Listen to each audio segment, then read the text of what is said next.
Hi and welcome back to another episode on Dead Throne. In this episode we're going to be talking about how to set up the core solo mode, Hero of Lyranor. Now, in order to set up for the Hero of Lyranor, after setting up the market and all the tiles, there's one more thing you need to do. You need to turn over one of the health boards to reveal this board. This is the solo board. You can put that anywhere on the table. I'm just going to put it here for now. You've also got your normal health board, which your character will need. Now, of course, you need to pick out your character. You can only pick heroes, and I'm going to pick Riddick, as I always do. After picking him, you grab his card from the market, and on the back it will say what he starts with. In this case it says medallion pieces and 1 light boots.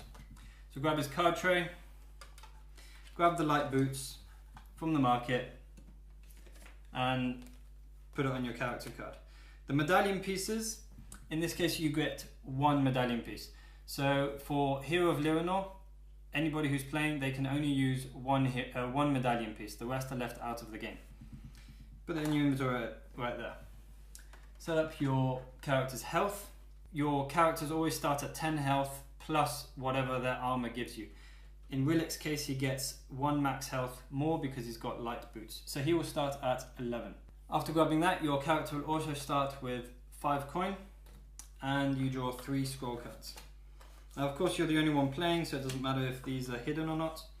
I tend to just spread them out right in front of me so I can see exactly what I've got. After that, you need to set up Agrimor. So you look into the deck, the rocks deck, you search for Agrimor, and you put him on the castle.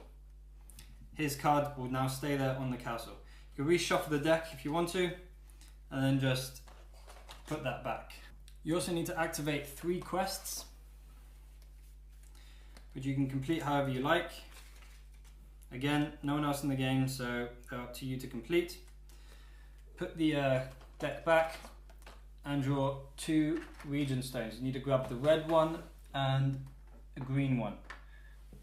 The red one goes on the arrow in the top of the hexagons on the solo board, and the green one goes on the arrow near the bottom on the green hexagons of the solo board.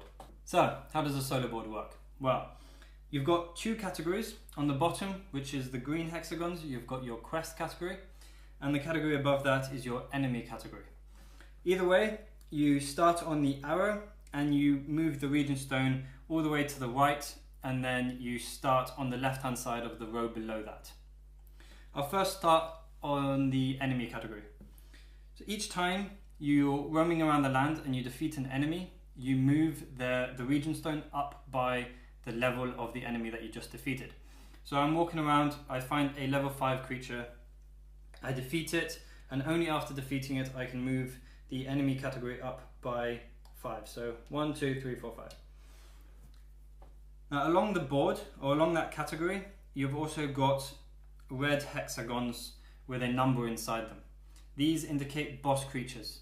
So let's say I'm 2 steps behind a boss creature, I defeat a level 5 enemy, I move it up by 1, 2, and there I have to stop. If you come across a boss creature along the enemy category, you have to stop there, interact with it, and only after you've defeated it can you move again. Each boss creature will have a number inside it. That number is their attack and defense once you've rolled 1 die. You times it by the number in the hexagon. So in this case it's a 1, doesn't matter, I roll a die and it lands on 4. So their attack is now 4. They've attacked me, now it's my turn to attack them. I roll again to find their defense, 5 in this case, and only after defeating them by inflicting more damage than they have done onto me, then that's when I can pass. You can't continue with whatever level you had before, you stay there, and the next time you defeat an enemy, that's when you continue. And as I said, you can only move again after you've defeated this creature. So if you don't defeat it, you can still roam around, but any creatures that you defeat, you can't use their level to continue moving. So if you do lose, you can, I don't know, go to the market, buy better weapons, and then at any point, whenever you feel ready, that's when you can defeat it. And then the next enemy you defeat after that, you can move your enemy region stone up by their level. And that's the enemy side of it. The quest side of it is pretty simple. Every time you complete a quest, be it a tavern quest or any lone quest that you find, then you move the green region stone up by 1.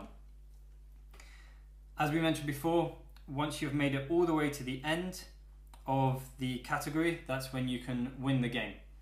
It doesn't matter which category, either one, as long as you make it to the end, you can win the game. Another way of winning is by making it to or beyond the red highlighted hexagons on both of them.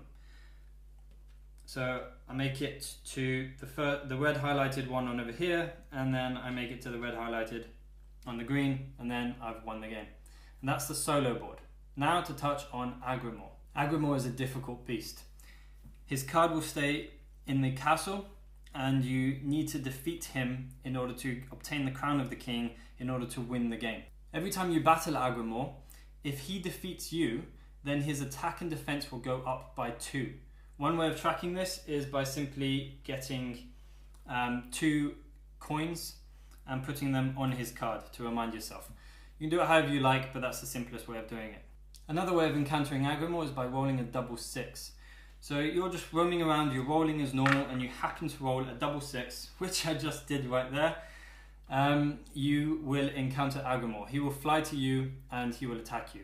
Again, if he attacks you, or if he defeats you, then his attack and defense will go up by 2, which you can place 2 coins on his card. That is on top of anything that is rolled. So his attack is times 4. You roll a 4, for example, times that by 4, 16, plus the 2 attack that he's already got there. So now his attack is 18. Rolling doubles does play a big part in this scenario. The full list is here. But for example, if you do roll a double 2, then you move the red region stone up by 4. That is only if you can. Of course, if you haven't yet defeated a boss creature that you're on, then you still have to defeat him before you can move. But in any case, 1, 2, 3, 4, you obey whatever you roll. There are a few differences to this scenario outside of the normal playing rules. One of them is trap cards and region stones aren't used. Of course, these region stones up here are used as markers, but region stones in the standard sense, they're not used. Another is that you have to roll at least once per turn. It doesn't matter if you're not going to move, you still have to roll. That is because of the doubles effect. Another one is that you can only use scroll cards and tavern quests that have the solo symbol on them. If it doesn't have that symbol, then you simply put it out of the game. You can't use that card. It has to have that symbol on it. You can only have a maximum of 3 tavern quests active at any one time. You can have as many solo quests as you want, but tavern quests, it has to be limited to 3. And lastly, anything that differentiates between opponents and enemies, like scroll cards or enchantments on a weapon, for example, you simply ignore that. Anything that says opponents, you can now use for enemies as well. And that's it. That's the Hero of Liranor.